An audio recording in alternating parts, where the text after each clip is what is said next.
Hello, and welcome to Sanlando Soundwave. I'm Eric Twachtman, and this is week 22, day 109. And today we're reading Book 1 of Samuel, chapter 8. Israel asks for a king. When Samuel grew old, he appointed his sons as Israel's leader. The name of his firstborn was Joel, and the name of his second was Abijah, and they served at Beersheba. But his sons did not follow in his ways. They turned aside after dishonest gain and accepted bribes and perverted justice. So all the elders of Israel gathered together and came to Samuel at Ramah. They said to him, "You are old, and your sons do not follow your ways. Now appoint a king to lead us, such as all the other nations have." But when they said, "Give us a king to lead us," this displeased Samuel. So he prayed to the Lord.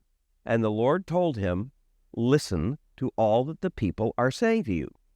It is not you that they have rejected, but they have rejected me as their king, as they have done from the day I brought them up out of Egypt until this day, forsaking me and serving other gods. So they are doing to you. Now listen to them, but warn them solemnly, and let them know what the king who will reign over them will claim as his rights." Samuel told all the words of the Lord to the people who were asking him for a king. He said, "This is what the king who will reign over you will claim as his rights. He will take your sons and make them serve with his chariots and horses, and they will run in front of his chariots. Some he will assign to be commanders of thousands and commanders of 50, and others to plow the ground and reap his harvest, and still others to make weapons of war and equipment for his chariot. He will take your daughters to be perfumers and cooks and bakers. He will take the best of your fields and vineyards and olive groves and give them to his attendants. He will take 1/10 of your grain and your vintage and give it to his officials and attendants, your male and female servants, and the best of your cattle and donkeys, and he will take for his own use. He will take 1/10 of your flocks, and you yourselves will become his slaves. When that day comes, you will cry out for relief from the king that you have chosen, but the Lord will not answer you in that day."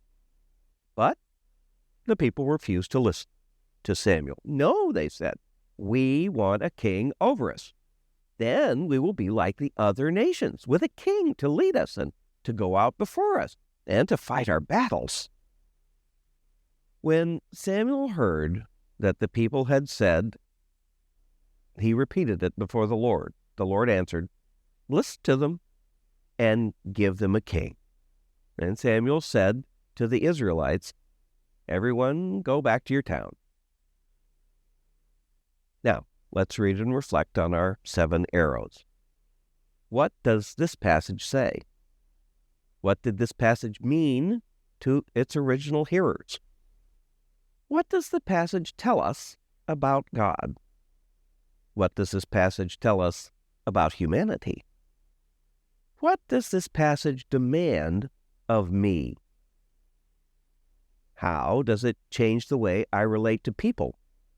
And what does this passage prompt me to pray to God?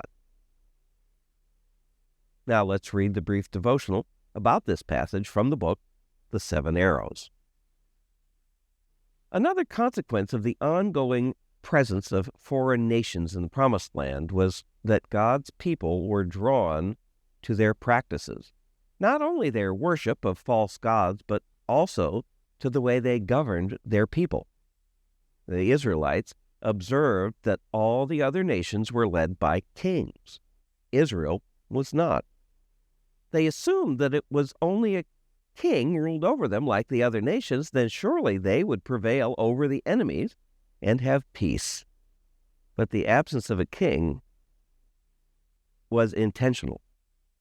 God wanted the people to see him as their king. He had already told Israel that the path to victory and peace was to be found in listening to him and following his word, and not in choosing a king.